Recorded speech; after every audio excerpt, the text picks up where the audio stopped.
జగన్మోహన్ రెడ్డి గారు నిన్న సత్యసాయి జిల్లాలో పర్యటనలో భాగంగా పోలీసు మీద చేసినటువంటి వ్యాఖ్యలు నిజంగా అత్యంత దారుణమైనటువంటివి. ఆ రకమైనటువంటి భాషని ఒక మాజీ ముఖ్యమంత్రి స్థాయిలో మాట్లాడడము అంటే ఆయన సంస్కారం ఏంటి అనేటువంటిది అర్థమవుతా ఉంది.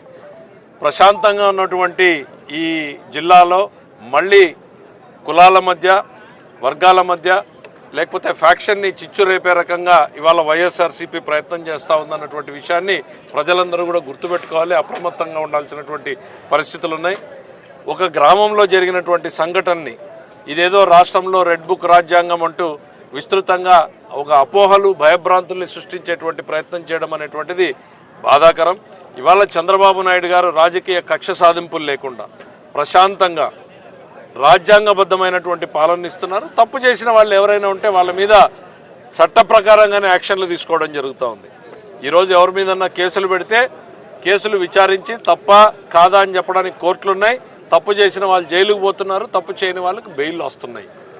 అంతేగాని ఇవాళ రాష్ట్రంలో ఎక్కడా కూడా పోలీసుల్ని స్వేచ్ఛాయుత వాతావరణంలో పనిచేసేటువంటి అవకాశం కల్పించినటువంటి ఏకైక ప్రభుత్వం చంద్రబాబు నాయుడు గారి ప్రభుత్వం. జగన్ గారి పర్యటనలు రాజకీయంగా తన అస్తిత్వాన్ని కాపాడుకోవడం కోసం కులాల మధ్య, ప్రాంతాల మధ్య, లేకపోతే ఫ్యాక్షన్ని రెచ్చగొట్టేటువంటి వ్యాఖ్యలు చేయడం అనేటువంటిది సరైనది కాదు.